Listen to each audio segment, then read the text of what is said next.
She rented a millionaire boyfriend for $5 for the family Christmas dinner, never imagining he was the man she had rejected in the past. Before the story begins, leave in the comments the city you are watching from. And at the end, do not forget to rate this story from 0 to 10. Enjoy the story. Emma Carter was having the worst day of her life. Sitting on a park bench, she stared at her phone in despair while reading her mother's message for the 10th time. "Sweetheart, your sister is bringing her fiancé to Christmas dinner. Your cousin brought his new girlfriend. Even your younger brother found someone.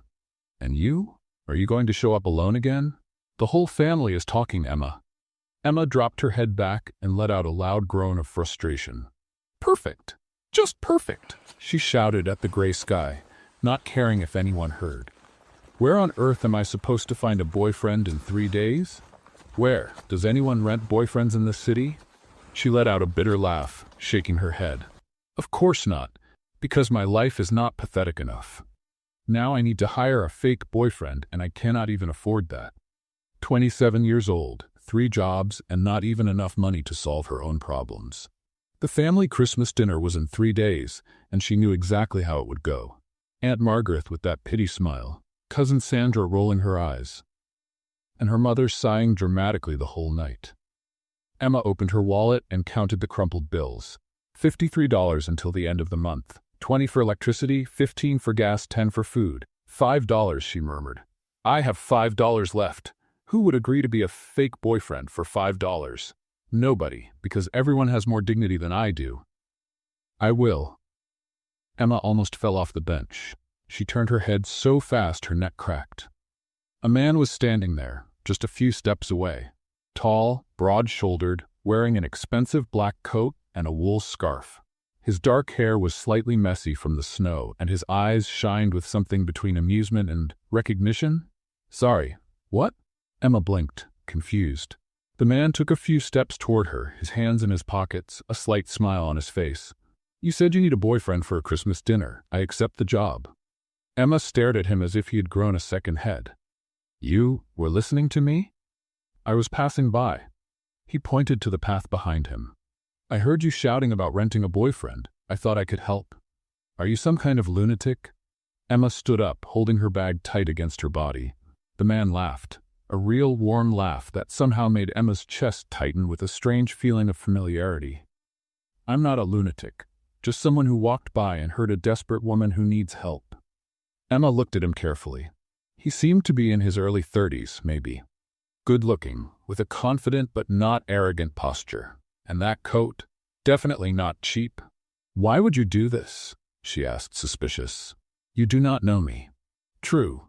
He tilted his head, studying her face in a way that made Emma feel exposed. "But it seems you really need help, and it happens that I'm free on Christmas Eve." "You do not have family, friends, a real girlfriend?" "I do have family, but they're traveling this year. Friends are all busy, and girlfriend." He paused, that strange smile appearing again. "No, I don't have a girlfriend." Emma bit her lip. This was madness, complete madness. But she was desperate. "I can only pay $5, she said, almost as a test. $5 and nothing more. The man laughed so loudly that a few birds flew from the nearby trees, startled. $5? He repeated, his eyes shining. "You want to hire me for $5? Emma felt her face heat up with embarrassment. "I know it's ridiculous. Forget it. It was a stupid idea." "I accept." Emma blinked. "You accept?" "I accept. $5 is fine." "It's fine?" Emma shook her head, incredulous. "Who are you? Why would you do this?" He extended his hand. "You can call me Nathan."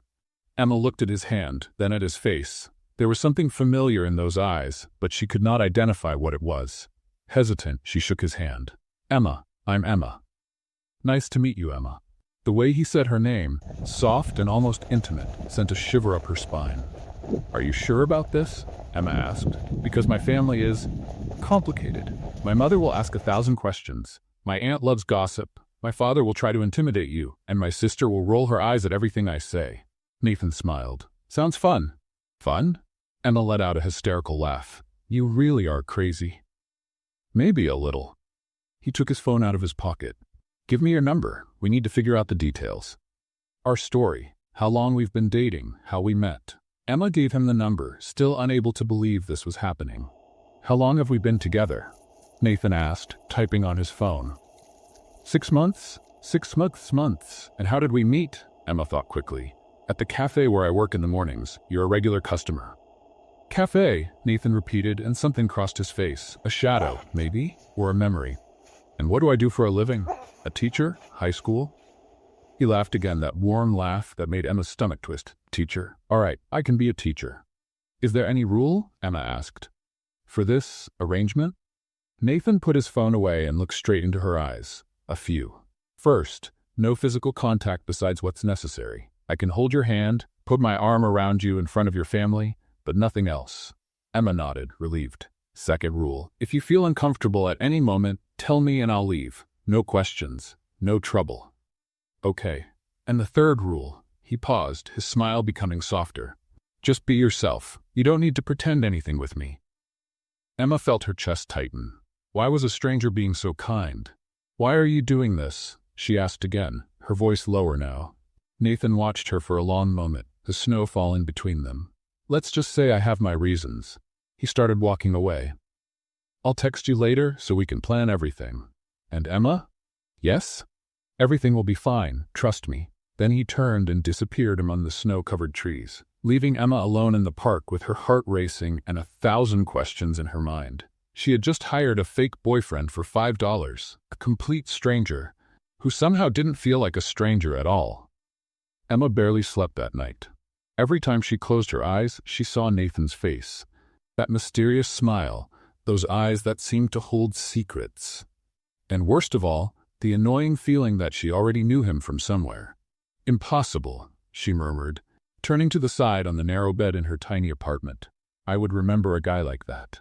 Her phone buzzed on the nightstand. 3 a.m. Emma grabbed it, blinking at the light of the screen. A message from an unknown number. Hi, girlfriend. It's Nathan. Can't sleep because you're thinking of me? Emma almost dropped the phone. Presumptuous, she typed back. But she was smiling. Realistic, came the immediate reply. So should we plan our story properly? I don't want to mess things up in front of your family. Emma sat up on the bed, hugging her knees. Okay, go ahead. First date, where was it? Emma thought for a moment. At the cafe where I work. You ordered a cappuccino and wrote your number on the napkin. Romantic. I like it. She could almost hear him smiling, and I did that because I spilled coffee on your shirt and got all nervous apologizing. He thought it was funny. There was a longer pause this time. Spilling coffee, interesting choice for a story. Is there a problem? No. Perfect. Another pause. And when was our first kiss? Emma felt her face warm. Do we need that? Your family might ask. Right. Third date? At the park? It was snowing? You like romantic cliches, don't you? Be quiet, you're the one who asked. Nathan sent a laughing emoji. Relax. Snowy park is perfect. Anything else I should know? Hobbies? Favorite food? A movie you hate? Emma laughed softly, settling deeper into the bed.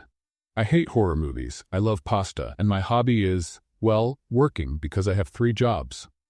3 jobs. His tone changed. Emma, don't start, she cut him off. Everyone has their struggles. These are mine. Fair enough. And what else? I need to know my girlfriend. They spent the next hour texting. Emma learned that Nathan supposedly liked jazz, ran every morning, and had a cat named Whiskers. She made up half that information, but he agreed to everything with good humor. When they finally stopped texting, it was almost 5 a.m. Emma had to get up in 2 hours for her shift at the cafe. I'm going to regret this, she whispered to the dark ceiling, but she was smiling.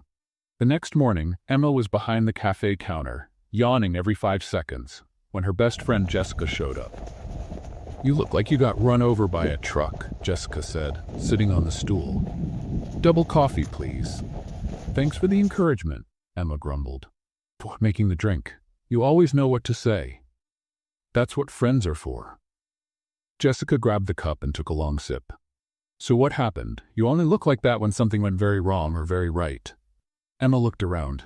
The cafe was empty at that hour. She leaned over the counter. I hired a fake boyfriend. Jessica spit the coffee back into the cup. You did what? Shh. Emma made a quiet sign. Don't yell. Emma Carter, you completely lost your mind? Probably. Emma began wiping the counter nervously. But I was desperate. The Christmas dinner is in 2 days, And my mother won't stop sending me messages about showing up alone again. Jessica blinked several times, processing the information. Okay, take a deep breath and tell me everything. From the beginning. Emma told her the whole story. The bench at the park, the desperate yelling, Nathan appearing out of nowhere. The $5. When she finished, Jessica's mouth was wide open. Let me see if I got this right. A random guy, handsome and well-dressed, heard you yelling in the park and offered to be your fake boyfriend for $5? Yes. Emma? What? This is either too good to be true, or he's a serial killer. Emma rolled her eyes. He's not a serial killer. How do you know? Because, Emma paused. Okay, I don't know. But he seemed nice. All serial killers seem nice, that's how they get victims. Jessica? Sorry, but someone has to be the voice of reason here. Jessica grabbed Emma's phone. Show me the messages. Emma unlocked the phone and handed it to her. Jessica read the messages, frowning. He's funny, she admitted reluctantly. And he seems, I don't know, polite, but it's still weird. I think it's weird too, Emma confessed. But what choice do I have? Show up alone again and listen to my whole family asking me embarrassing questions all night. Jessica sighed. When are you meeting him before the dinner? This afternoon. He suggested we meet to, how did he say it, practice being a convincing couple. Okay, that's cute. Jessica handed the phone back. But I'm going with you. What? No. Yes, someone needs to protect you in case he's crazy. Jess, don't argue. Either I go, or I tell your mother you hired a fake boyfriend. Emma's eyes widened. You wouldn't. Try me. You're a terrible friend. I'm the best friend. That's why I'm going to save you from yourself. Jessica finished the coffee and stood up. Send me the place and time. I'll be there, but I'll watch from a distance. If he seems safe, I'll leave. Emma knew arguing was pointless when Jessica made up her mind. Fine. I'll let you know. That afternoon, Emma was at the mall, standing in front of the coffee shop, checking her phone for the 20th time. Nathan had set the meeting for 3 o'clock. It was 3:05. He's not coming, she murmured. Of course he's not coming. Why would he? Talking to yourself is a sign of madness. Emma jumped, turning around quickly. Nathan was there, wearing dark jeans and a gray sweater that highlighted his broad shoulders. He looked even more handsome than she remembered. You scared me. Sorry. He smiled. I got here 5 minutes ago, but you were so focused on your phone that you didn't notice me. Emma felt her face warm. I was just checking something. Sure. His eyes sparkled with amusement. So, ready for our first couple practice? About that. Emma looked around. Jessica was 3 stores away, pretending to look at shoes but clearly watching everything. My best friend is here, to make sure you're not, well, a serial killer? Nathan finished, looking more amused than offended. Something like that. Smart. I would approve of the same if I were you. He waved in Jessica's direction, and she looked visibly surprised. Do you want to call her over for official introductions? Emma blinked. Seriously? Why not? If we're doing this, let's do it right. Emma signaled to Jessica, who walked over with a suspicious expression. Jess, this is Nathan. Nathan, my best friend Jessica. Nathan extended his hand with a genuine smile. Nice to meet you, and thank you for looking out for Emma. It's good to know she has someone watching over her. Jessica shook his hand, studying his face. You look familiar, she said, frowning. Have we met before? Something crossed Nathan's face. Too quick for Emma to read. I don't think so. I have one of those common faces. Jessica didn't seem convinced, but she let it go. She looked at Emma. I'll leave you two to talk. But Emma, call me later. I will. Jessica walked away, but not before giving Nathan one last evaluating look. When they were alone, Nathan laughed softly. She's very protective. She's the best, Emma said. Even if she's annoying sometimes. Good friends are irritating. It means they care. He pointed toward the coffee shop. Shall we sit? We have a lot to talk about before the big day. They sat at a table in the corner. Nathan ordered coffee and Emma ordered hot chocolate. So, Nathan began, stirring his coffee absent-mindedly. Tell me about your family. Who's going to be there? Emma made a face. Get ready. It's a lot of people. Emma took a sip of her hot chocolate and started counting on her fingers. There are my parents, of course. My mom, Linda, and my dad, George. My older sister, Catherine, who's bringing her perfect fiancé, the lawyer Brandon. My younger brother, Tyler, who surprisingly got himself a girlfriend named Melissa. Then there's Aunt Diane, who asks invasive questions. Uncle Charles, who tells the same bad jokes every year. My cousin Amy, who loves making me feel bad about my life. And my Grandma Ruth, who's the only normal person in the whole family. Nathan listened closely, a smile slowly growing on his face. Sounds lively. Lively is a polite way to say chaotic. Emma sighed. My mom will interrogate you about your career plans. My dad will try to intimidate you with sports questions. Catherine will compare you to Brandon the whole time. And Amy, Emma paused dramatically. Amy will try to find out how much money you make. She really asks that? Last year she asked my other cousin's boyfriend how much he paid for rent, in front of everyone, during dinner. Nathan laughed, shaking his head. Your family sounds interesting. Interesting is another polite way to say crazy. Emma rested her chin on her hand. Are you sure you want to do this? You can still back out. And miss the chance to earn $5? Never. His eyes sparkled with amusement. Besides, I handle complicated families pretty well. How can you be so sure? Nathan stayed quiet for a moment, stirring his coffee. Personal experience. My family has its moments too. Emma noticed he wasn't going to say more, so she changed the subject. Okay, let's practice. Pretend you're my dad. Interrogate me. Nathan straightened his posture, cleared his throat, and suddenly his voice became deeper and more serious. So, young man, where did you meet my daughter? Emma had to hold back a laugh. He was perfectly imitating that intimidating, protective father tone. At the cafe where she works, sir. She spilled coffee on my shirt. And you found that attractive? Nathan continued in character, raising his eyebrows. I thought the way she got all flustered apologizing was very cute, sir. Nathan crossed his arms. And what are your intentions with my daughter? Emma burst out laughing. Stop, you sound exactly like my dad. How do you do that? Nathan relaxed back into himself, smiling. Natural talent. Now your turn. You're your mother asking me embarrassing questions. Emma adjusted her posture, put on a worried expression, and exaggerated her voice. Nathan, dear, have you thought about when you're going to get married? Because, you know, Emma is already 27 and the clock is ticking, if you know what I mean. Nathan almost spit his coffee from laughing so hard. Your mom actually says that? Word for word, last year she gave me a book about freezing eggs for Secret Santa. No. Yes, in front of everyone. My grandma laughed so much she almost choked on the turkey. Nathan was laughing so loudly that people at nearby tables started looking over. Your family is pure gold. I can't wait to meet all of them. You're saying that now. Wait until Aunt Diane asks why you haven't proposed to me yet. She does that?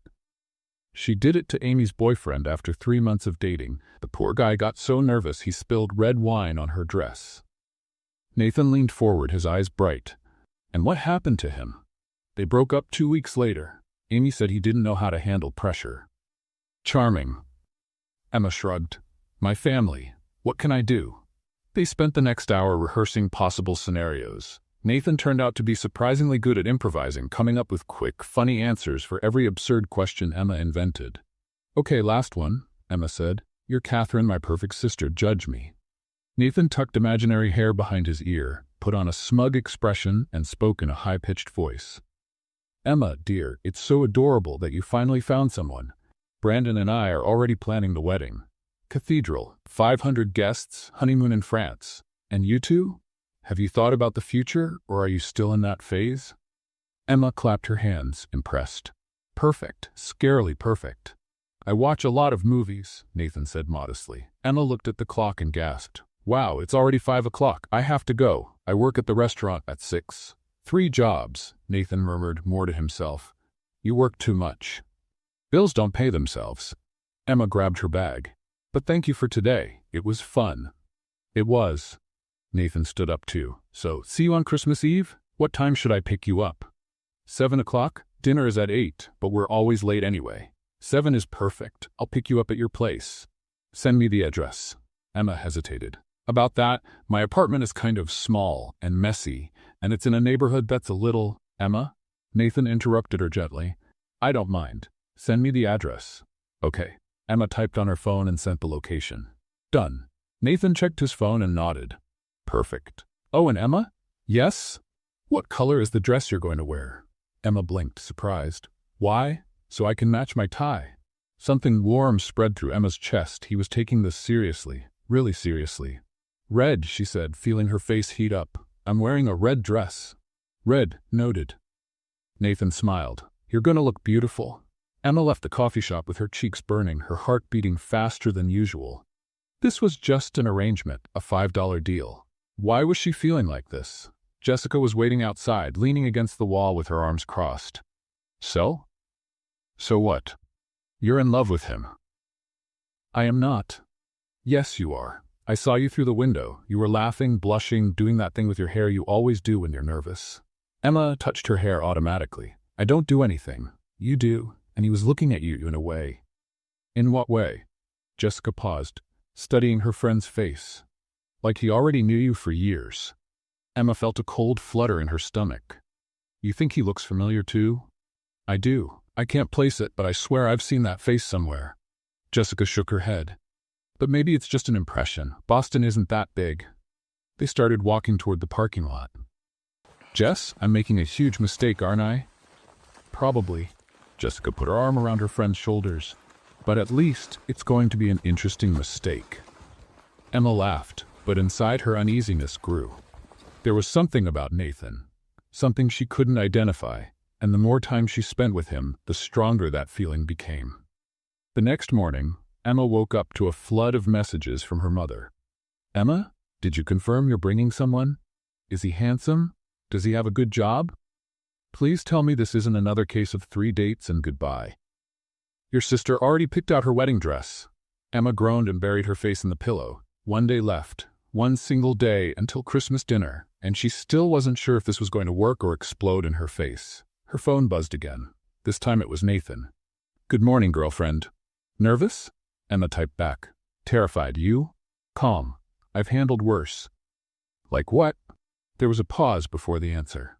"Long story. I'll tell you someday." Emma frowned. Nathan was very good at dodging personal questions. Whenever she tried to learn more about him, he changed the subject or gave vague answers. Who was this man anyway? And why, the more she thought about him, the more certain she was that their paths had crossed before. Emma spent the entire day at the cafe completely distracted. She spilled milk 3 times, forgot 2 customers' orders, and almost put salt in the coffee instead of sugar. "Okay, what's going on with you?" asked her boss, Mr. Williams, a 60-year-old man who had worked there for 30 years. "In 20 minutes, you caused more confusion than in a whole year." "Sorry, Mr. Williams, I'm just nervous." "Nervous about what? Someone die?" "No. It's just tomorrow is Christmas and, family dinner." He waved his hand knowingly. "My wife gets the same every year, spends 3 days cooking and another 3 complaining about the relatives." Emma laughed in spite of her nerves. "That's exactly it. It'll be fine, girl. It's just a dinner. What could go wrong?" Emma thought about Nathan, the crazy arrangement, the huge lie she was about to tell her whole family. "A lot of things, Mr. Williams. A lot of things." Her shift finally ended at 5 in the afternoon. Emma ran home, took the fastest shower of her life, and started tearing apart her closet looking for the red dress she had mentioned to Nathan. "Where is it?" she muttered, throwing clothes everywhere. "I know it's here somewhere." 15 minutes later, she found the dress wrinkled at the bottom of the closet. It was simple, with thin straps reaching the knee. Nothing fancy, but it was the only red dress she owned. "It'll have to do," she sighed, hanging it on the door to get the wrinkles out. Her phone rang. "Jessica." "So, ready for the big day?" Ready is a strong word. Terrified is more accurate. "You'll be fine. Nathan seems nice." "Yeah, but..." Emma fell back on the bed. "Jess, what if my family finds out? What if someone asks a question we didn't practice? What if..." "Emma, breathe. You're panicking." "I am. This was a horrible idea. I should cancel everything right now." "You're not canceling anything. You're going to show up tomorrow with that handsome man, make your family die of envy, and finally have a peaceful Christmas dinner." Emma bit her lip. "What if I like him?" There was silence on the other end. "What? What if I already like him, Jess? We barely know each other, but every time you text me, my heart races. Every time I think about him, I start smiling like an idiot. It's ridiculous." Jessica let out a soft laugh. "It's not ridiculous. It's human." "But he was hired for $5. That's no basis for a relationship." Who says it has to be? Enjoy the night, have fun, and then you'll see what happens. Easy for you to say. Emma, you deserve to be happy, even if it's just one Christmas night pretending to have a perfect boyfriend. After they hung up, Emma stared at the ceiling. Jessica was right. She deserved a good night. And whether Nathan was real or not, at least she would enjoy trying. The next day, Emma woke up with her stomach in knots. Christmas Day, the day of the dinner, the day of the big lie. You can do this, she told her reflection in the mirror. It's just a dinner, a few hours. You've survived worse. Her phone vibrated. Nathan. Good morning. Merry Christmas. Ready to meet the family?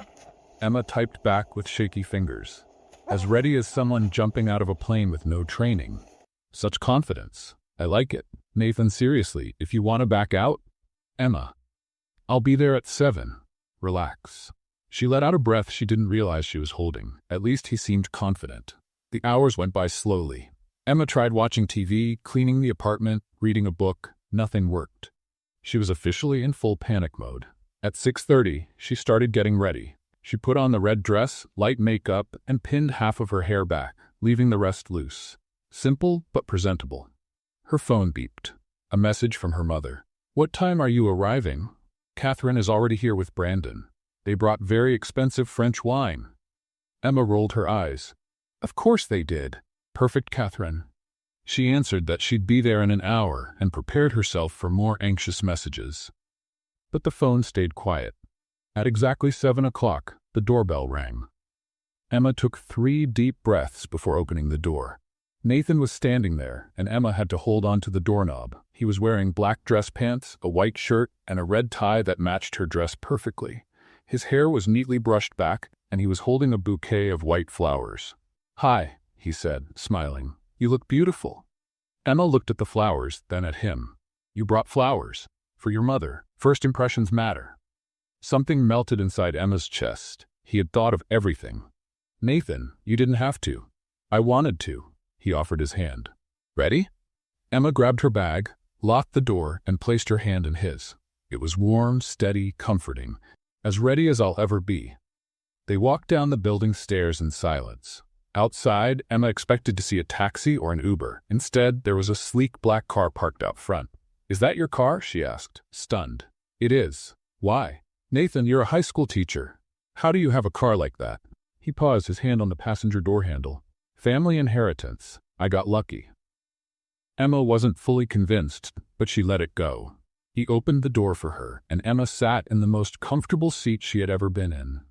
Nathan got in on the driver's side and started the engine. Your parents' address? Emma told him, and they began driving through Boston's decorated streets.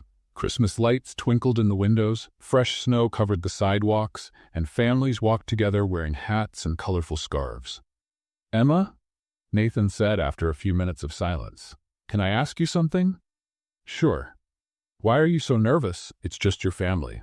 Emma let out a humorless laugh. You don't understand. My family has expectations. My sister is a successful lawyer marrying another lawyer. My brother works in tech and makes a fortune. And I work in 3 different places to pay for a tiny apartment and can barely get by. And that makes you less important? To them, sometimes it feels like it does. Nathan stayed quiet, his fingers tightening on the wheel. Then let's show them they're wrong.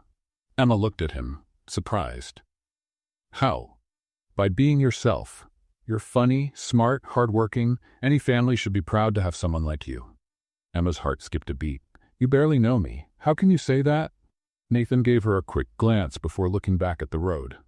I know you better than you think. Before Emma could ask what that meant, they pulled up in front of a large, brightly lit house in the suburbs. Cars filled the driveway. Voices and laughter came from inside. We're here, Nathan said, turning off the engine. Emma looked at the house, then at Nathan. Last chance to run. He smiled and squeezed her hand. Not a chance. I wouldn't miss this show for anything. They got out of the car together. Nathan held her hand as they walked to the door. And Emma realized that, for the first time in days, she wasn't nervous anymore. Nathan was right beside her, and somehow, that made everything feel possible. Emma rang the doorbell, and seconds later the door opened, revealing her mother, Linda, wearing an apron covered in flour and a huge smile. Emma, you're here. Then her eyes went to Nathan and widened. And you must be. Nathan, he handed her the bouquet. It's a pleasure to meet you, Mrs. Linda. Emma talks about you all the time. Emma's mother melted instantly. Oh, how polite, and you brought flowers. George, come meet Emma's boyfriend. Nathan winked at Emma behind her mother's back, and Emma had to bite her lip to stop herself from laughing. This was going to be an interesting night. George Carter appeared in the hallway, drying his hands on a kitchen towel. He was a tall man with broad shoulders, gray hair, and a naturally serious expression that intimidated anyone. So you're Nathan, he said, crossing his arms and looking Nathan up and down. Nathan didn't show any nervousness. He extended his hand with a confident smile. Mr. Carter, it's an honor to finally meet you. George shook his hand firmly, clearly testing him. Nathan didn't pull back. Strong handshake. That's good. A man needs a firm grip. Emma rolled her eyes. Dad, stop it. You're not interviewing anyone. Of course I am. This young man is dating my daughter. I need to know if he's any good. George, Linda smacked her husband's arm. Let them come in before you start interrogating him. They walked into the warm house filled with delicious smells. The Christmas tree twinkled in the corner, gifts stacked beneath it. Voices drifted from the dining room. Your sister and Brandon are already here, Linda said, taking the bouquet to the kitchen. Tyler and Melissa too. And your Aunt Diane is helping with the food. Emma's stomach tightened. Aunt Diane, this wasn't going to be easy. Let's introduce everyone, Nathan said softly, squeezing her hand. They stepped into the dining room where everyone was gathered. Catherine, flawless in an emerald green dress, sat beside Brandon, who wore a full suit. Tyler, Emma's younger brother, was laughing at something Melissa said. Everyone stopped and looked at the doorway when Emma and Nathan walked in. Everyone, this is Nathan, Emma announced, trying to sound casual. My boyfriend. Catherine choked on her wine. Tyler's eyes widened. Brandon simply nodded politely. Boyfriend? Catherine repeated, regaining her composure. Since when? 6 months, Nathan answered before Emma could speak. He wrapped his arm around her shoulders naturally. I met this amazing woman at the cafe where she works and couldn't resist. Linda sighed dreamily from the kitchen. How adorable. Catherine narrowed her eyes, clearly suspicious. Funny, Emma never mentioned you. Because I wanted to be sure before introducing him to the family, Emma said quickly. You know how it is. I brought people here before and it didn't work out. That's true, Tyler agreed, standing to shake Nathan's hand. Nice to meet you, man. I'm Tyler, the brother. Nathan, nice to meet you. Melissa waved shyly. Hi, I'm Melissa. It's my first time here too, so we're in the same boat. Emma gave her a grateful smile. At least Melissa seemed nice. Emma? A sharp voice called from the kitchen. Come help me here. Emma made a face. Aunt Diane. I'll be right back, she murmured to Nathan. I'll be fine, he assured her, winking.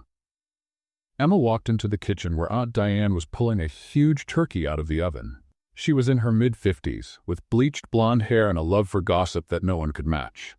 So, Diane said the second Emma stepped in. That handsome young man is your boyfriend? Yes. Where did he come from? Because I've never heard you mention anyone. We met a few months ago. I didn't want to get my hopes up. Diane put the roasting pan down and turned around with her hands on her hips. Emma Carter, you are hiding something from me. I've known you since the day you were born. I know when you're lying. Emma's heart raced. I'm not lying. Then tell me everything about him. Full name, job, family. Nathan Miller. High school teacher. His family lives outside Boston. Diane narrowed her eyes. A teacher? With that car you two arrived in? Emma had forgotten about the cursed car. Family inheritance, she improvised. His parents have money. Diane didn't seem convinced, but she turned her attention back to the turkey. Well, he's handsome and polite. That's already more than that last boy you brought. What was his name again? Daniel? The one who only talked about video games. Derek. And it was just one date. He wasn't even a boyfriend. Exactly. This Nathan seems better. Don't let him get away. Emma went back to the dining room and almost laughed at what she found. Nathan was sitting between George and Brandon, the three of them talking about football like old friends. I'm telling you, the Patriots got lucky in that game, Nathan was saying. Their defense was weak in the second half. Finally, someone who gets it, George slapped the table. I said the same thing. Brandon adjusted his glasses, clearly unhappy about not being the center of attention anymore. Well, statistically speaking, Brandon loves statistics, Catherine cut in with a strained smile. He's so smart. Emma sat beside Nathan, who immediately took her hand under the table. The touch was comforting. So, Nathan? Catherine began with that sugary tone Emma knew all too well. Being a high school teacher must be fulfilling, but what about the salary? It must be hard with today's prices. Emma felt Nathan tense, but he kept smiling. Teaching isn't about money. It's about making a difference in young people's lives. How noble, Catherine said, though her tone implied the opposite. Brandon is a corporate lawyer. He just closed a $5 million deal. 6.5, actually, Brandon corrected, puffing up his chest. Emma wanted to crawl under the table. That's impressive, Nathan said politely, but I bet you don't get the satisfaction of seeing a student finally understand algebra after weeks of trying. That's priceless. George let out a laugh. I like this boy. He has values. Catherine turned red. Brandon looked confused, and Emma had to bite the inside of her cheek to keep from laughing. Linda appeared carrying trays of food. Dinner is served, everyone to the table. The next few minutes were organized chaos, with dishes being passed around, glasses being filled, and conversations overlapping. Emma was amazed at how naturally Nathan fit in. He complimented Linda's cooking, laughed at Uncle Charles's bad jokes after he arrived late, and even managed to make Grandma Ruth smile. Emma, dear? Grandma Ruth called from the other end of the table. She was in her late 80s, with completely white hair and sharp eyes. This young man is a treasure. Are you going to marry him? Emma choked on her water. Grandma. What? I'm old. I can ask these things. Nathan, do you intend to marry my granddaughter? Nathan didn't lose his composure. He looked at Emma with a gentle smile. If she ever accepts me, I'll be the luckiest man in the world. The entire table went silent. Linda's eyes filled with tears. George nodded approvingly. Even Catherine seemed speechless. Emma felt her face burn. This was acting. It had to be acting. But the way Nathan looked at her felt so real. Oh my goodness, Linda sniffled. George, did you hear that? He wants to marry our Emma. Mom, nobody said anything about marriage. Emma tried to control the damage. We've only been together 6 months. Your father proposed to me after 3, Linda countered. When you know, you know. Aunt Diane leaned forward, her eyes sparkling with curiosity. Nathan, tell me, how did you ask Emma to be your girlfriend? It must have been romantic. Nathan calmly picked up a piece of turkey. Actually, she made the first move. Emma's eyes widened. What was he doing? She did? Diane was delighted. How? She wrote her number on the coffee cup she handed me, with a little heart drawn on it. Total lie. But everyone at the table sighed dreamily. Emma, how bold. Linda looked thrilled. I had no idea you had it in you. That's because she never does things like that, Catherine muttered quietly, but loud enough for Emma to hear. Nathan heard it too. He turned to Catherine with a polite but firm smile. Emma is one of the bravest people I know. She works 3 jobs, pays all her bills on her own, and still finds time to be kind to everyone. That's more courage than most people have. The silence that followed was absolute. Catherine went pale. Brandon stared at his plate. George looked at Nathan with new respect. And Emma felt something inside her chest she hadn't felt in a long time. Hope. Maybe that night wasn't only about fooling her family. Maybe it was about discovering that someone actually saw her, actually understood her. Even if that someone had been hired for $5. Dinner continued with lighter conversations. Linda wouldn't stop serving food to Nathan, insisting he eat more. George told embarrassing stories from Emma's childhood, and Tyler teased his sister the same way he always had. Remember when Emma was 7 and decided she wanted to be a ballerina? Tyler said, laughing. She fell off the stage at her first recital. I didn't fall. I tripped on the tutu of the girl in front of me. You flew 3 feet and landed on top of the music teacher. Nathan laughed with everyone, and Emma couldn't even be mad because he held her hand under the table, his thumb tracing comforting circles in her palm. I'm sure it was graceful, Nathan said with a smile. It was ridiculous, Emma corrected. My mom pulled me out of ballet and put me in soccer. And you hated it, Linda added, laughing. I hated it. I spent every game picking flowers on the field. Even Catherine laughed at that. After dinner, while Linda and Aunt Diane cleaned the kitchen and refused help, everyone gathered in the living room. George turned on the TV to watch the football game, but the volume stayed low as they talked. "So, Nathan," Uncle Charles began, settling into the armchair. "Emma said you're a teacher. What subject do you teach?" Emma froze. They hadn't planned that detail. "History," Nathan answered without hesitation. "Mostly American history. Students think it's boring at first, but once you show how the past connects to the present, they get interested." "Fascinating," Charles said. "I always liked history." "Then you're going to love the real story of how Nathan and I met." Emma jumped in quickly, feeling the need to help before more difficult questions came. Nathan looked at her curiously. "Oh yeah? What's the true version?" "The version where I not only spilled coffee on you, but also tripped and fell on top of you in front of all the customers. You had to catch me so I wouldn't hit the floor." Nathan laughed, playing along. "True. It was the most dramatic fall I've ever seen. Lots of style, very little coordination." "Hey, I have coordination." "Of course you do, sweetheart," he said in that tone that clearly suggested the opposite. Tyler almost spit out his drink laughing. "That is so Emma. Remember when she fell out of the tree trying to rescue the neighbor's cat?" "The cat climbed down by itself while I was stuck up there for 2 hours," Emma admitted. "And when she tried roller skates and broke Grandma's vase?" "Tyler, stop." Emma threw a pillow at him. Nathan pulled her closer, putting his arm around her shoulders. "I think all of this is adorable. You all have so many stories together."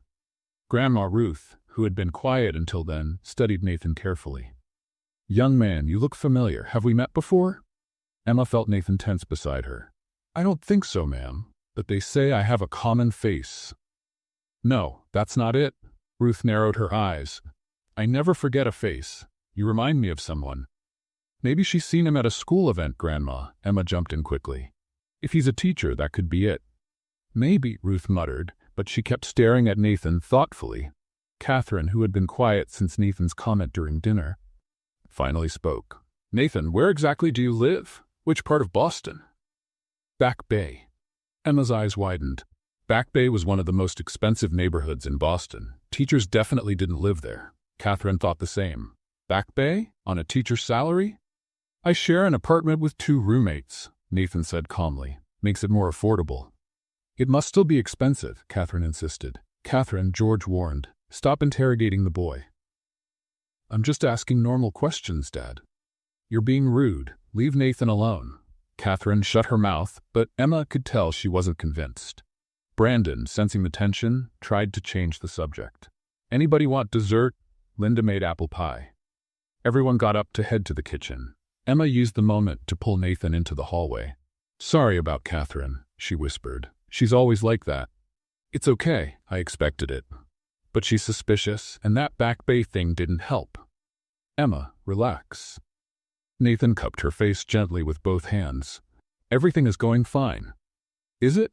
Because it feels like we're 2 seconds away from someone finding out everything." "No one is going to find out. Trust me." Emma was about to answer when she heard footsteps. She and Nathan stepped apart quickly, but Aunt Diane was already there with a mischievous smile. "Sorry to interrupt. I just came to get more napkins." She walked past them, but before turning the corner, she looked back. "You two make a beautiful couple. Don't let this one get away, Emma." When Diane left, Emma leaned against the wall. "This is getting way too real." "Maybe it's because it feels real," Nathan said softly. Emma looked at him, her heart beating fast. "What do you mean?" Before he could answer, Tyler appeared. "Hey, lovebirds, the pie is waiting." They went back to the living room where Linda was serving generous slices of apple pie with ice cream. Emma ate mechanically, still thinking about what Nathan had said. "So," Linda began, looking at Nathan with that gleam in her eyes. Emma knew very well. "Are you two spending New Year's together?" Emma almost choked. "Mom, New Year's is days away." "I know, I'm just curious. You two are such a cute couple." "We haven't planned anything yet," Nathan said, saving Emma from answering. "You should. Oh, George, remember that New Year's we spent in Times Square? Freezing, but so romantic." George grumbled something about "never again," and turned his attention back to the football game. The next 2 hours passed in a blur of conversations, laughter, and more food.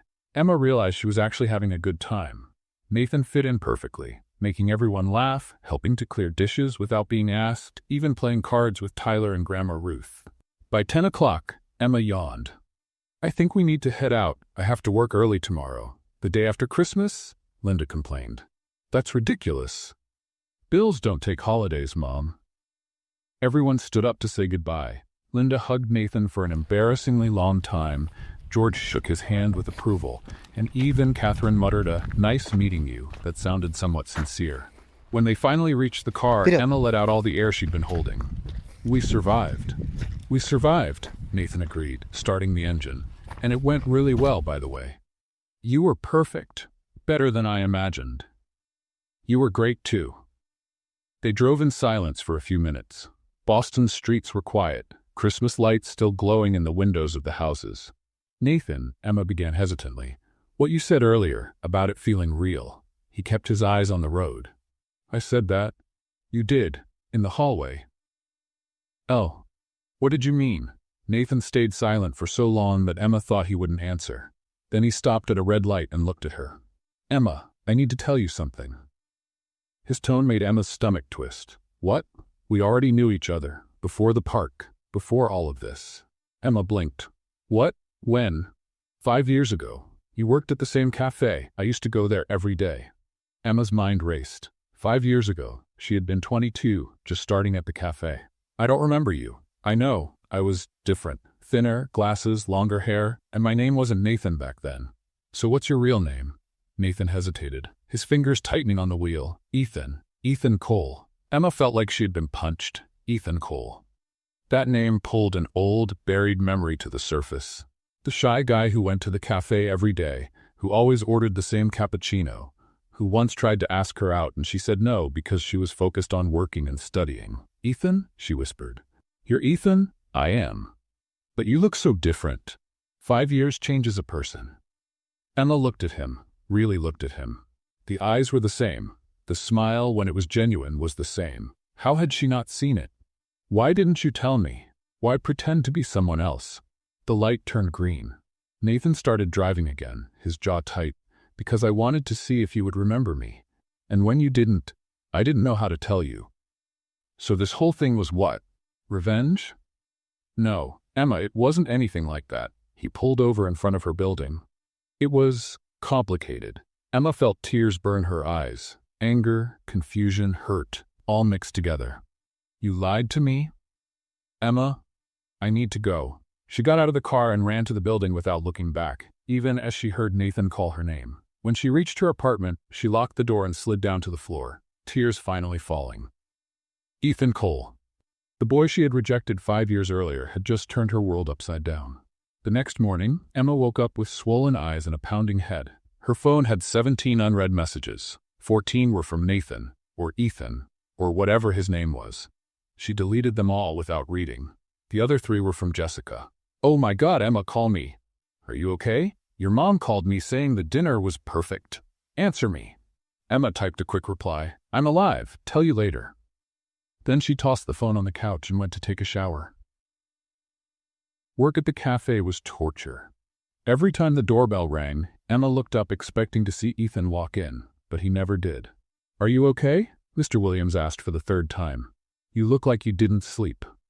"I didn't sleep much," Emma admitted, wiping the counter for the 10th time. "Trouble with the boyfriend?" Emma let out a bitter laugh. "Something like that." "Want some old man advice?" "Please." "Men are idiots, but some idiots are worth listening to before you throw them away." Emma was about to answer when the door opened and Jessica stormed in like a hurricane. "Okay, coffee break. We need to talk. Now." Mr. Williams motioned for Emma to go. "Go on. You're too distracted to work properly anyway." Emma took off her apron and followed Jessica to a table in the corner. "Tell me everything. Why do you look like you cried all night?" Emma told her everything. Ethan's revelation, the rejection from 5 years ago, the feeling of being deceived. Jessica stayed quiet for a long moment after Emma finished. "So, let me see if I got this right. The guy you rejected 5 years ago came back, helped you with your family dinner, was perfect with your parents, defended you from your annoying sister, and then confessed everything because he felt guilty for not telling you earlier?" "Basically." "And you're mad because?" Emma blinked. "Because he lied. He pretended to be someone else. He used a different name. Technically, Nathan is his middle name, right? I don't know. I didn't ask. Emma. Jessica held her friend's hands. Don't you think you're being a tiny bit dramatic? Dramatic? He deceived me. Or maybe he just wanted a second chance without the weight of the past. Jessica leaned forward.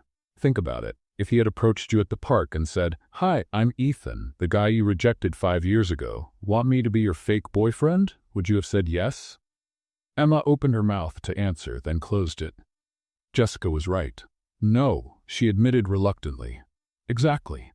So maybe he just wanted the chance to get to know you again. As the person he is now, not who he was then. But it's still wrong. It is. But it's also kind of romantic, if you think about it. Emma threw a napkin at Jessica. You're supposed to be on my side. I am on your side, that's why I'm telling you to stop being stubborn and at least hear what he has to say. Emma crossed her arms, sulking.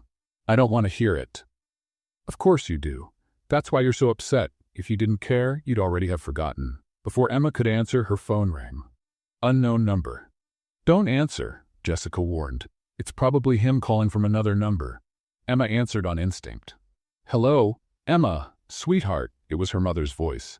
I just called to say we love Nathan. He's perfect for you. Emma closed her eyes. Of course, her mother. Mom, about that? Your father won't stop talking about how polite he is and how he has values. And the flowers, what a gentleman. When are you two coming over for dinner again? Mom, listen. And Diane called me this morning saying you two are the cutest couple she's ever seen. Even Catherine admitted he seems nice, though she'd never say it openly. Mom. Linda finally stopped talking. What is it, sweetheart? Emma looked at Jessica, who was making encouraging hand gestures. Nothing, just, I'm glad you all liked him. We loved him. Oh, I forgot to give you your Christmas present yesterday. You left so fast. Can I bring it to your apartment today? No, I mean you don't need to. I'll pick it up later. Are you sure? It's no trouble. I'm sure, Mom. I'm at work. All right, sweetheart. Kisses. And bring Nathan for dinner again soon. Emma hung up and dropped her head onto the table. My family loves him. Perfect. Just perfect. So you're going to have to fix this. Jessica said with annoyingly perfect logic. Either you tell your family the truth, or you make up with Ethan. Neither option sounds good. Welcome to adult life. Emma spent the rest of the day on autopilot. She served coffee, cleaned tables, smiled at customers, but her mind was somewhere else. Ethan Cole. She forced her memory back 5 years. The skinny guy with glasses who always ordered cappuccino. Quiet, shy, always with a book. Emma vaguely remembered him trying to make small talk a few times, and then one day he asked her out. Emma, I know this is unexpected, but would you like to have dinner with me sometime? She had been 22, working 2 jobs and trying to pay for college. Romance was the last thing on her mind. Sorry, Ethan, I'm really focused on work and studying right now. I don't have time for dating. He had smiled, trying to hide the disappointment. That's okay, I understand. And then he stopped coming to the cafe. Emma didn't even notice until weeks later. Now, looking back, she felt bad. Not about the rejection itself, but about how casually she had dismissed his feelings. When her shift finally ended, Emma dragged herself home. When she reached the building, she almost had a heart attack. Ethan was sitting on the front steps, still wearing the clothes from the day before, looking like he hadn't slept. Emma? He stood up fast. Please, just give me 5 minutes. Ethan. Nathan is my middle name. Ethan Nathan Cole. I didn't lie about that. Emma sighed. You stayed out here all night? No, I went home around 3 in the morning. Came back at 6.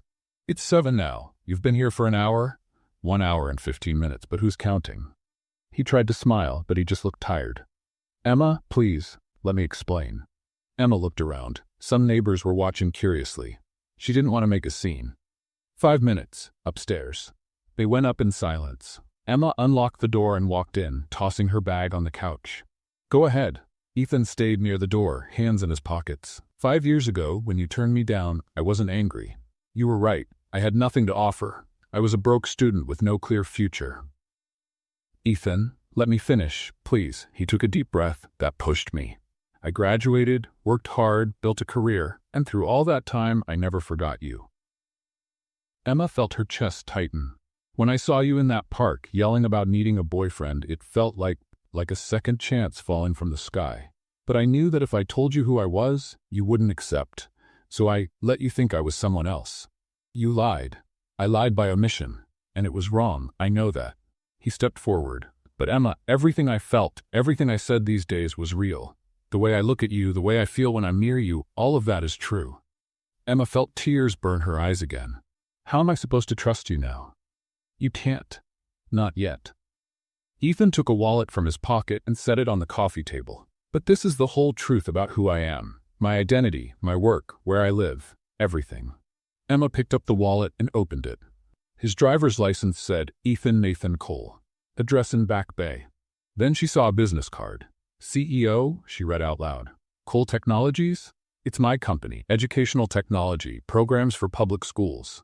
Emma stared at him, shocked. You're a CEO? And you let me believe you were a teacher? Technically, I develop programs for teachers. It kind of counts. Emma didn't know whether to laugh or cry, so she did both, a wet laugh slipping out between tears. You're impossible. I know. Ethan stepped closer. Emma, I should have told you from the start. It was cowardly not to. But I didn't lie about my feelings. I really want to get to know you. For real this time. Emma wiped her tears. $5. What? You agreed to be my fake boyfriend for $5 even though you're a billionaire. Millionaire. Haven't reached a billion yet. He smiled softly. And I would have done it for free. Emma shook her head, but she was smiling too. You're crazy. Crazy about you, apparently. That was terrible. I know. Sorry. They stood there looking at each other, the tension slowly fading. Ethan, Emma said at last, I need time to process all this. I understand. But, she hesitated, maybe we can start over? The right way this time? Ethan's face lit up. Really? If you ask me out for an actual coffee and tell me everything about you, no lies, no omissions, I can do that. He held out his hand. Hi, I'm Ethan Cole. Nice to meet you. Emma shook his hand, smiling. Emma Carter. Nice to meet you too. The next day, Emma woke up to a message from Ethan. Good morning. Coffee at 3? I promised to tell you everything. No secrets this time. Emma smiled at her phone. She typed back, 3 is fine, but I picked the place. Fair. Where? That small cafe on Newberry Street, the one with the best brownies in the city. Perfect. See you there. Emma spent the whole day nervous. She changed clothes 3 times before choosing jeans and a simple blue sweater. Nothing too fancy but not sloppy either. Jessica called in the middle of the afternoon. So, did you two make up? Sort of. We're getting coffee today to really talk. How mature of both of you. I'm proud. Jess, what if it's weird? What if we have nothing to talk about without that whole fake boyfriend story? Then you'll find out you're not compatible and move on. But something tells me that's not what's going to happen. Emma arrived at the cafe 5 minutes early. Ethan was already there, sitting at a table by the window, checking his phone. When he saw her, his face lit up. Hi. Hi. Emma sat down across from him, suddenly shy. You got here early. I was excited. He put his phone away. I ordered a brownie for us to share. You said they were the best in the city. I had to check. Believe me, they are. A waitress brought 2 coffees and a huge brownie on a plate. Emma picked up a fork and cut a piece. Okay then. Tell me everything. Full version, no edits. Ethan took a deep breath. All right, I was born here in Boston. Middle-class family. My father was an accountant, my mother a teacher. I studied a lot, got a scholarship to MIT and graduated in computer science. MIT? Impressive. It was hard. I worked part-time and studied the rest of the time. I barely had a social life. He gave a small smile. That's why the cafe where you worked was my only luxury. 1 cappuccino every day. Emma felt a sting of guilt remembering how she barely paid attention to him back then. And after college? I worked for a tech company for 2 years. Saved everything I could. Then I had an idea for an educational program that would help public schools. I quit, invested all my savings, and founded Cole Technologies. And it worked. It took 3 years to really take off. We almost went bankrupt twice, but then we got a big contract with the Boston School District and things started to get better. Emma took another bite of brownie, fascinated. How many employees do you have? 120. Office in Back Bay, another in San Francisco. Wow. It's a lot of work, but it's worth it when I see schools using our programs and students actually learning. Emma looked at him with new eyes. He wasn't the shy boy from 5 years ago anymore. He was a successful, confident man who had completely transformed his life. "So why did you agree to be my fake boyfriend for $5? Ethan laughed. "Honestly, when I saw you on that bench yelling about needing to rent a boyfriend, it was so you. Dramatic, funny, desperate, in an adorable way." "Hey, I'm not dramatic. Emma, you were yelling at the sky asking for help finding a rented boyfriend. Okay, fair." She laughed too. "But you could have told me who you were." "I know, and I regret not doing that." He leaned forward. "But Emma, I wanted you to get to know me as the person I am now, not the boring guy you turned down." "You weren't boring." "I was. Shy, quiet, no courage to talk properly." "You were cute," Emma said, surprising herself by realizing she meant it. "I was just too busy trying to survive back then to notice." "And now?" Emma paused. "Now I want to get to know you for real. The real Ethan." They spent the next hour talking. Ethan told funny stories about people at his company. Emma told him about her 3 jobs and the crazy customers at the cafe. "There was a guy last week who ordered coffee with almond milk but without almonds." I was like, "Sir, that is literally impossible." Ethan laughed so hard people at other tables looked over. "And what did you do?" "I gave him regular milk and he didn't notice the difference." "You're terrible." "I know." Emma smiled. "But sometimes it's the only way to stay sane." Ethan's phone rang. He looked at the screen and made a face. "Sorry, I need to answer this. It's from the office." "No problem." Ethan stepped away to take the call, and Emma used the moment to send a quick message to Jessica. "It's going well. He's really nice." The reply came instantly. "I told you, now kiss that man already." Emma laughed and put her phone away as Ethan returned. "Everything okay?" "Small crisis at the office. Nothing that can't wait until tomorrow." He sat back down. "Sorry for the interruption." "No need to apologize. You have a company to run. And you have 3 jobs. Speaking of that." Ethan hesitated. "Can I ask you something without you getting upset?" "That depends on the question." "Why do you work in 3 places? Isn't it too much?" Emma stirred her coffee, avoiding his eyes. "Because I have to. The bills don't stop coming." "But you don't get help from your family?" "My parents have their own expenses. Catherine makes good money but barely talks to me. Tyler is just starting out." Emma shrugged. "I manage." "Emma, you shouldn't have to handle everything alone. That's life. Some people are born lucky. Others have to work harder." Ethan stayed quiet for a moment. "What if I offered you a job?" Emma's eyes widened. "What?" "At my company. I need someone to manage communication with schools. You're great with people. Organized, hardworking. You'd be perfect." "Ethan, before you say no, let me finish. Fixed salary, benefits, normal hours. You could quit your 3 jobs and have a real life." Emma shook her head. "I can't accept." "Why?" "Because it feels like, I don't know, like you're doing charity." "It's not charity. It's a real job offer. I really need someone in that position." "Then hire someone else, someone qualified." "You are qualified. You've worked with the public for years. You know how to deal with difficult people. You're organized and dedicated." Ethan took her hand on the table. "Emma, this isn't pity. It's recognition." Emma felt tears threatening to appear. "I need to think. As much time as you need. No pressure." They finished their coffee in a more comfortable silence. When they left, the sun was setting, painting the sky orange and pink. "Can I drive you home?" Ethan offered. "You can." In the car, Emma looked out the window, processing everything. A real job, fixed salary, normal life. It sounded too good to be true. "Ethan," she said when they stopped in front of her building, "thank you. For everything. For the coffee, for the talk, for the offer." "Are you going to think about the job?" "I am." And he hesitated. "Are you going to think about us? About giving this a real chance?" Emma looked at him. At those eyes she now recognized, at the smile that gave her butterflies in her stomach. "I'll think about that too."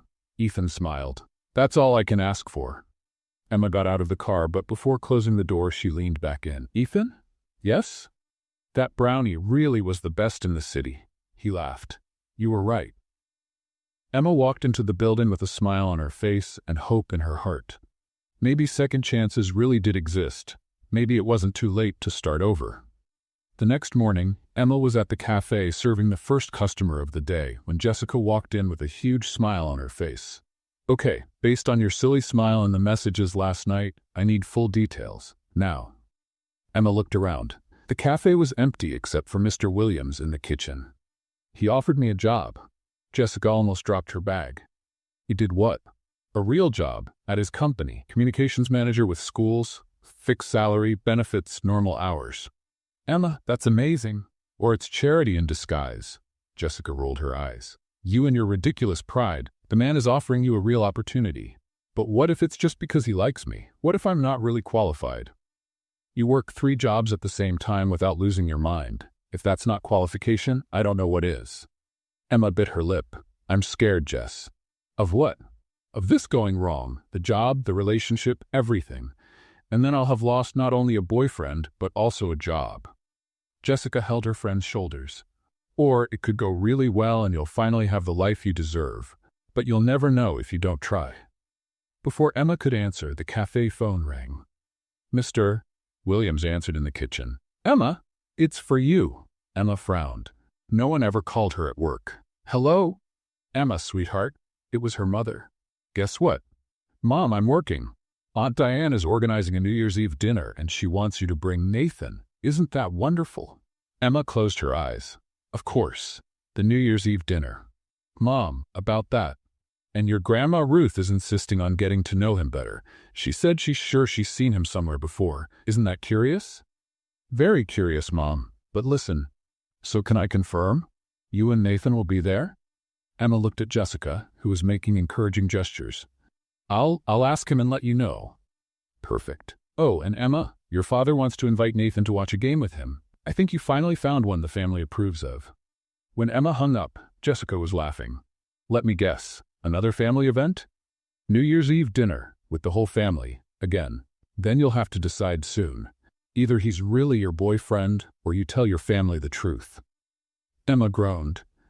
My life was so much simpler when all I worried about was paying the bills. The day went by quickly between work at the cafe, rushing to a restaurant shift, and then to the night cleaning job. When she finally got home at 11 at night, Emma was exhausted. She dropped onto the couch and grabbed her phone. 3 messages from Ethan. Good morning. Have you thought about my offer? No pressure, but it would be great to work with you. Good night. I hope you're having a good day. Emma smiled in spite of her tiredness. She typed back, just got home. Long day. Are you still awake? The reply came immediately. Always. Want to talk? Call or text? Text is fine. I imagine you're tired. Emma settled more comfortably on the couch. My mom called today. She wants us to go to the New Year's Eve dinner. Is that good or bad? Then I don't know yet. Ethan, what are we exactly? There was a pause before the reply. What do you want us to be? Emma thought carefully before typing. I like you. A lot. But I'm scared. Of what? Of getting hurt. Of falling in love and then finding out it was all an illusion. Emma, look at me. Wait, you can't look at me through text. But imagine you're looking. Emma laughed despite her nerves. Imagining. This isn't an illusion. What I feel is real. Yes, it started in a crazy way. But now I just want the chance to make you happy. Emma felt tears in her eyes. You're too good to be true. Or maybe you finally deserve something good. Emma wiped her tears and made a decision. Okay. Okay, what? Okay to everything. The job, the relationship, the New Year's Eve dinner with my crazy family. Really? Really. But there are conditions. Go ahead. First, at work, you're my boss and I'm your employee. Total professionalism. Agreed. Second, we go slow. No rushing. We get to know each other for real. Perfect. Third, you need to meet Jessica officially, as my real boyfriend, not as the fake one. When? How about tomorrow? Dinner with her and her boyfriend? I have a meeting until 7. Does 8 work? It works. Emma could practically feel Ethan smiling through the messages. Emma Carter, officially, would you like to be my girlfriend? Emma laughed, her heart beating fast. Ethan Cole, officially I accept. Best day of my life. You're silly. You're silly guy now. Even sillier. They kept texting until Emma started drifting off on the couch. The last thing she saw before falling asleep was a message from Ethan. Sleep well, girlfriend. See you tomorrow. The next morning, Emma woke up with renewed energy. For the first time in years, she had real hope that things could get better. At the cafe, she told everything to Mr. Williams. So you're quitting the 3 jobs? He asked, sounding sad. Only when the new job officially starts. Healy, I won't leave you hanging. You're a good girl, Emma. You deserve this chance. Thank you, Mr. Williams, for everything. The workday flew by. Emma was so excited that even the annoying customers couldn't bother her. At 8 that night, Emma was sitting in the Italian restaurant with Jessica and her boyfriend Tom, waiting for Ethan to arrive. I'm nervous, Emma admitted. Why? We already know him, Jessica said. Yes, but now it's official. It's real. And that's good. Tom, a tall, quiet guy who worked in programming, looked toward the door. Is that him? Emma turned and saw Ethan walking in. He was wearing jeans and a button-up shirt, looking relaxed and confident. When he saw her, his face lit up. Hi, he said, kissing the top of her head before sitting down. Sorry I'm late. The meeting took longer than expected. No problem. This is Tom, Jessica's boyfriend. Tom, this is Ethan. The two men shook hands.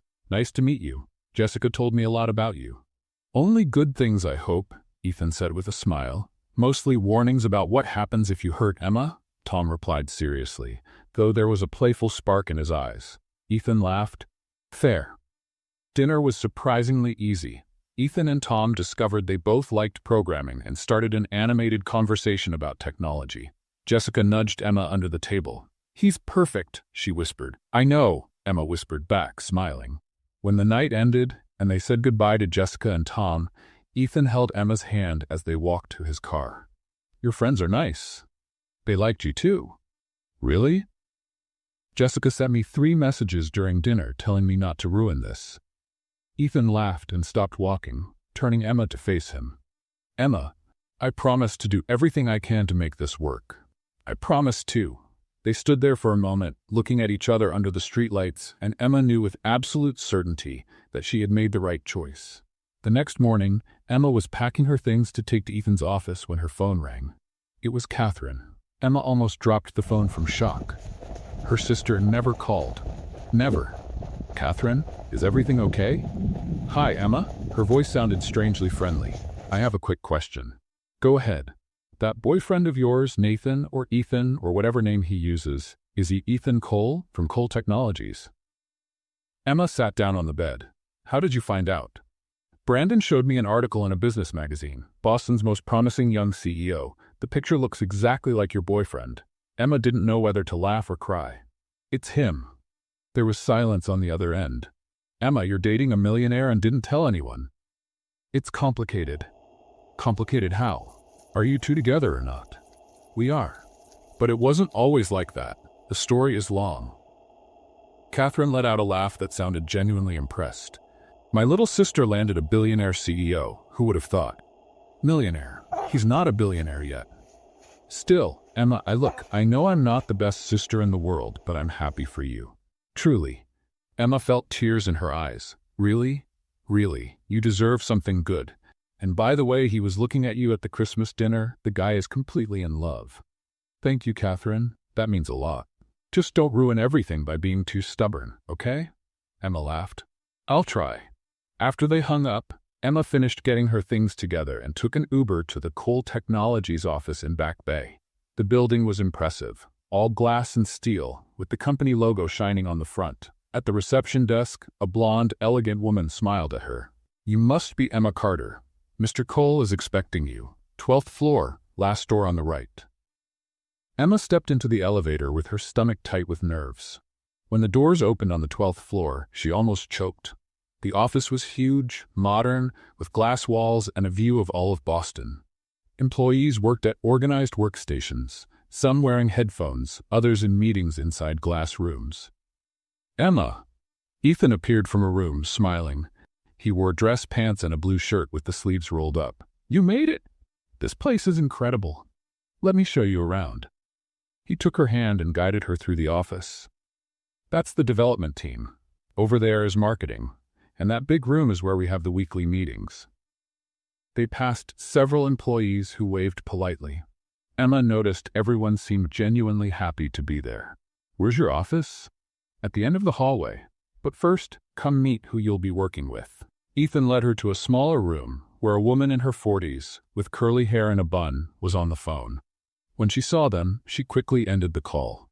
Emma, this is Helen Rodriguez, our school projects coordinator. Helen, Emma Carter. Helen stood up with a warm smile. Finally, Ethan won't stop talking about you. Emma looked at Ethan, who was clearly blushing. He does? Every day. Emma is organized. Emma is dedicated. Emma will be perfect for the team. I was starting to think he made you up. Emma laughed. I'm definitely real. And even better in person. We're going to work very well together, I just know it. Helen picked up a folder. Let me show you what we do here. The next hour flew by in a whirlwind of information. Helen explained the programs they developed, the partner schools, the challenges they faced. Emma absorbed everything, asking questions, suggesting ideas. You're good at this, Helen said, impressed. I never thought about doing surveys with teachers before making changes. Well, they're the ones who understand students the most, right? Exactly.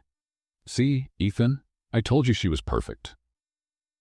Ethan was leaning against the door, watching Emma with a smile that made her stomach flip. You were right, as always, Helen. After the tour, Ethan took Emma to his office. It was spacious but not flashy, with a large desk, bookshelves full of books, and that incredible Boston view. So, what do you think? Emma turned to him, her eyes shining. Ethan, I loved it. Everything. The people, the work, the energy of the place. So you officially accept? I do, but I need to give 2 weeks' notice at the other jobs. Of course, no problem. He stepped closer, wrapping his arms around her waist. I'm so happy you said yes. Me too. Emma rested her forehead against his. But it still feels like a dream, all of this. It's real, I promise. Someone knocked on the door. Ethan stepped back quickly, and Emma had to hold back a laugh. Sorry to interrupt, said a young man with glasses, but the meeting with the investors is in 5 minutes. Thank you, Peter. I'll be right there. When Peter left, Ethan made a face. Sorry, I completely forgot about that meeting. No problem, you have a company to run. Dinner tonight? To celebrate? I would love to, but I have a shift at the restaurant until 10. Then I'll meet you after. We can get ice cream even if it's winter. Emma laughed. You're crazy. Crazy about you. He stole a quick kiss. See you at 10:30? Deal. Emma left the office floating. She had a real job, an amazing boyfriend. For the first time in years, the future looked bright. During the next 2 weeks, Emma lived in a whirlwind. She gave notice at all 3 jobs. Mr. Williams almost cried when she told him. She spent her nights studying everything about educational technology. And she spent every free minute with Ethan. They went to the movies, and Ethan bought popcorn with extra butter just because Emma mentioned she liked it. They walked through the park, even with snow up to their knees. They cooked dinner together in his apartment, which was so big that Emma's apartment could fit inside it 3 times. Do you really live here alone? Emma asked, looking around. Yes, it's too big, I know, but I bought it when the company started growing and never moved. It must be lonely. Ethan pulled her close. Not anymore. Emma rested her head on his shoulder, feeling completely at peace. On New Year's Eve, Emma woke up nervous. Aunt Diane's dinner was that night, and it would be the first time she and Ethan went as a real couple, not as a pretend one. Are you worried about something? Ethan asked over the phone during lunch. What if someone asks about that story with the professor? Do we keep the lie or tell the truth? We tell the truth. No more lies. My family will freak out. Let them. I'll be right next to you. That night, when Ethan arrived to pick her up, Emma was wearing a gold dress she had bought especially for the occasion. His eyes widened. You look wow. Good wow or bad wow? The best wow possible. On the way to Aunt Diane's house, Ethan held Emma's hand. Ready to face your family again? With you? Always. The house was full when they arrived. Linda ran to hug Emma, then Ethan. George waved from the living room where he watched the game with Tyler. Catherine and Brandon were in the kitchen helping with the food. And then Aunt Diane appeared, her eyes shining with curiosity. Emma? Nathan? Or should I say Ethan? Emma froze. Diane knew. How did you? Dear, I saw the magazine article. That face is unmistakable. Diane looked at Ethan with approval. CEO of Cole Technologies. Impressive. Aunt Diane? Relax. I won't tell anyone yet, but you two should explain it to the family. No more lies, right? Emma looked at Ethan, who nodded encouragingly. Right? We'll tell them tonight. During dinner, when everyone was gathered at the table, Emma cleared her throat. Everyone, Ethan and I have something to tell you. Everyone stopped eating and looked at them. His name isn't Nathan. It's Ethan. Ethan Cole, and he's not a teacher. He's the CEO of Cole Technologies. The silence was complete. Then George started laughing. I knew it. I knew there was something different about him. Wait, Linda said, confused. Then why did you two lie? Emma took a deep breath and told the whole story. The $5 deal, the fake Christmas, the reveal, the real beginning. When she finished, she expected yelling. Instead, Grandma Ruth clapped her hands. Best love story I've ever heard. Much better than those silly TV movies. Catherine laughed too. Only you, Emma, only you could make something this crazy actually work. Linda had tears in her eyes. So you two are really together now? For real? Ethan took Emma's hand on the table. For real, and I promise to take care of her forever. Then it's fine, Linda said. What matters is that you love each other. Emma blinked. Love. They hadn't said that word yet, but when she looked at Ethan and saw the way he looked at her, she knew it was true. After dinner, when everyone gathered in the living room to wait for midnight, Emma and Ethan found a quiet moment alone on Aunt Diane's terrace. The view of the city was beautiful, with fireworks already starting to go off here and there, welcoming the new year early. Your family is wild, Ethan said, putting his arm around her shoulders. I warned you. But I like them, especially your grandmother. She's wonderful. Emma laughed, remembering how Grandma Ruth had pulled Ethan aside and said loudly enough for everyone to hear, You hold on tight to this one, girl. A good man like this doesn't show up every day. My grandmother has no filter at all. She's honest. I respect that. They stayed quiet for a moment, watching the city lights. Emma, Ethan said, turning her to face him, your mother said something today that stayed in my mind. What? About us loving each other. Emma's heart raced. Oh, that. And I kept thinking, she's right. Emma held her breath. She is? I love you, Emma. I think I've loved you since that day at the cafe 5 years ago, but I'm sure I love you now, completely. Tears filled Emma's eyes. Ethan, you don't have to say it back. I just needed you to know. Idiot, Emma said, smiling and crying at the same time. I love you too, so much that it scares me sometimes. Ethan pulled her in for a kiss that made the world disappear around them. When they pulled apart, fireworks were exploding in the sky. Midnight? Emma asked. We still have 10 minutes. Those are from the impatient neighbors. Emma laughed and rested her head on his chest, listening to his heartbeat. Happy early New Year. Happy New Year, my love. In the months that followed, Emma's life changed completely. She started working at Cole Technologies and discovered she loved the job. Helen became not just a coworker, but a friend. The educational programs they developed truly made a difference, and Emma felt proud to be part of it. She and Ethan stayed professional at the office, but everyone knew they were a couple. And no one minded, because Emma did excellent work. Meeting in 5. Helen called out one day in March. Emma grabbed her notes and walked into the conference room. The whole team was there, including Ethan at the head of the table. Everyone, I have news, he began. We just partnered with 50 more schools in the state. It's our biggest contract so far. Everyone applauded. Emma felt her chest fill with pride. And that's thanks to the incredible work of the communications team, Ethan continued, looking directly at Emma. Especially Emma, who created the presentation that convinced the school board. Emma blushed when everyone turned to look at her. It was a team effort, she said modestly. It was pure talent, Helen corrected. Accept the compliment, girl. After the meeting, Ethan caught up with Emma in the hallway. Dinner out tonight? To celebrate? I can't. I promised Jessica I'd go to her place, girls' night. Tomorrow then? Tomorrow is perfect. But when Emma arrived at Jessica's house that night, she immediately noticed something was off. Jessica was nervous, rearranging pillows that were already perfectly arranged.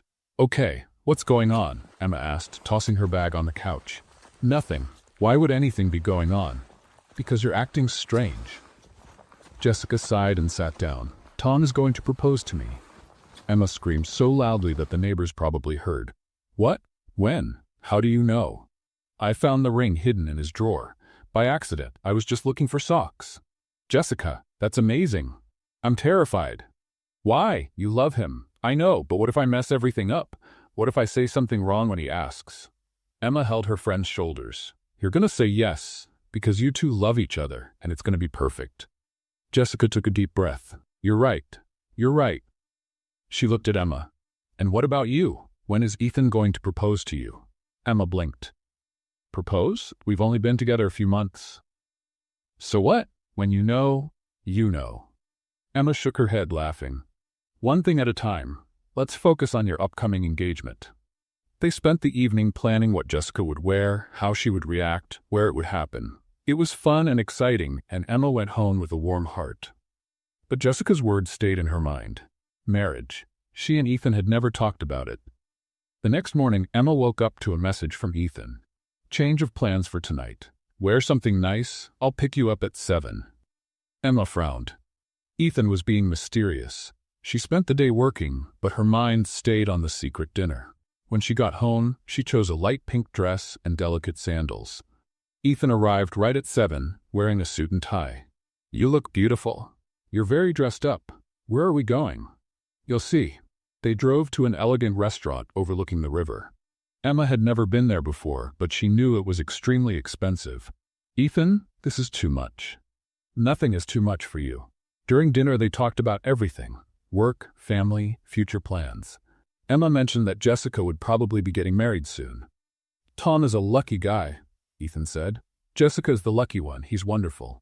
Have you ever thought about marriage? Ethan asked casually, but Emma noticed the tension in his shoulders. Sometimes, she said, playing with her napkin. And you? All the time. Emma looked at him, surprised. Really? Really? Ethan took her hand across the table.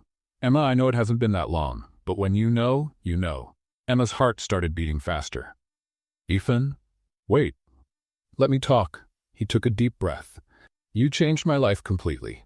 Before you, all I did was work. I had success, I had money, but I didn't have happiness. And then you showed up, yelling in the park about needing a boyfriend, and it felt like the universe gave me a second chance. Tears filled Emma's eyes. I wasn't planning to do this today. I had an elaborate plan for a few months from now. But I can't wait anymore. Ethan stood up and, to Emma's absolute shock, got down on one knee beside the table. The entire restaurant went silent. Emma Carter, will you marry me? Emma looked at him, at those eyes she knew so well now, at the nervous smile, at the ring he pulled from his pocket.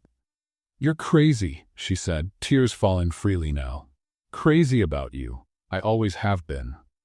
We've only really known each other for a few months. And I loved you for 5 years before that. Emma laughed and cried at the same time. My family is going to lose their minds. Let them. Jessica's going to say she knew it. She probably will. And I'll have to plan a wedding, and I have no idea how to do that. Emma, Ethan interrupted gently. Is that a yes? Emma looked at him. The man who had agreed to be her fake boyfriend for $5 and had become her true love. The man who defended her to her family. Who believed in her when she didn't believe in herself. Who loved her with everything he had.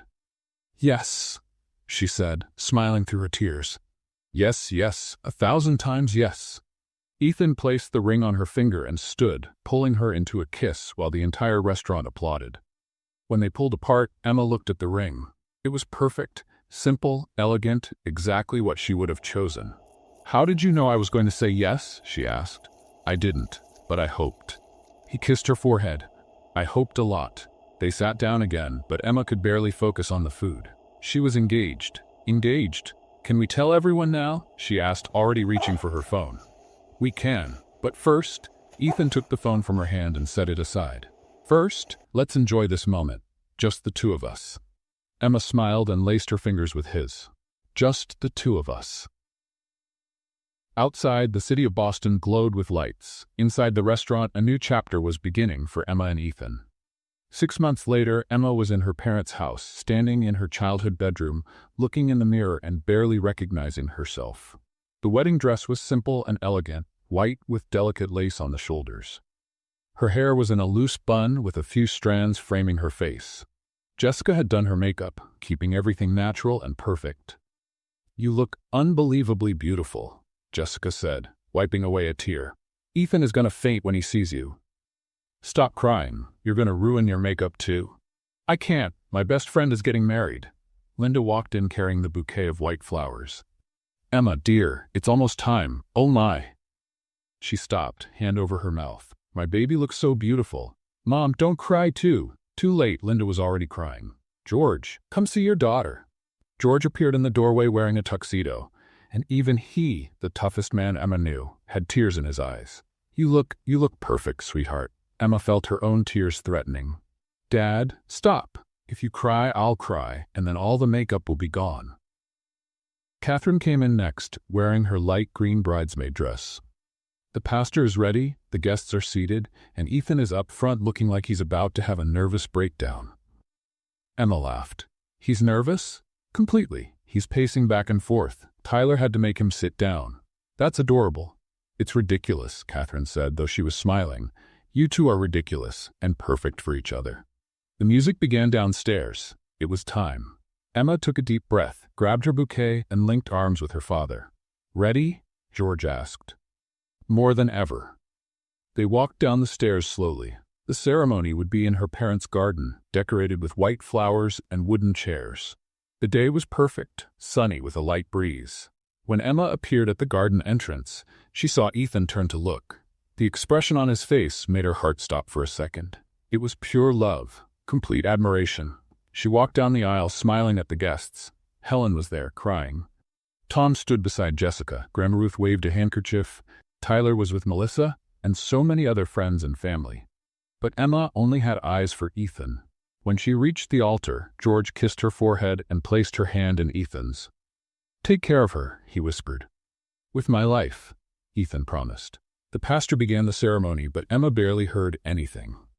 She could only look at Ethan, who held her hands like they were the most precious thing in the world. "Ethan," the pastor said, "you may repeat your vows." Ethan cleared his throat, clearly emotional. "Emma, when I saw you in that park yelling about needing a boyfriend, I thought you might be my second chance, but I was wrong. You weren't my second chance. You were my destiny, my gift, my future. I promise to love you every day, to make you laugh when you're sad, to support you in all your dreams, and to remind you always of how incredible you are, today and always." Emma was crying openly now and didn't care about the makeup. "Emma," the pastor encouraged her gently. "Ethan," she began, her voice trembling, "you agreed to be my fake boyfriend for $5. Best investment of my life." Laughter echoed among the guests. "You showed me I deserved to be loved, that my dreams mattered, that I was enough. I promise to love you with all that I am, laugh at your bad jokes, support your crazy ideas, and remind you every day of how much you mean to me. Today and always." "The rings?" the pastor asked. Tyler stepped forward with the rings. Emma and Ethan placed them on each other's hands, their fingers intertwined. "Then, by the power given to me," the pastor announced with a smile, "I now pronounce you husband and wife. You may kiss the bride." Ethan pulled Emma into a kiss as everyone clapped and cheered. When they pulled apart, he leaned his forehead against hers. "Hi, wife." "Hi, husband." The reception was perfect. Delicious food, lively music, laughter everywhere. Emma danced with her father, with Tyler, and with Grandma Ruth, who insisted she still had energy for one song.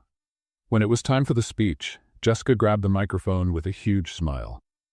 "I met Emma 10 years ago.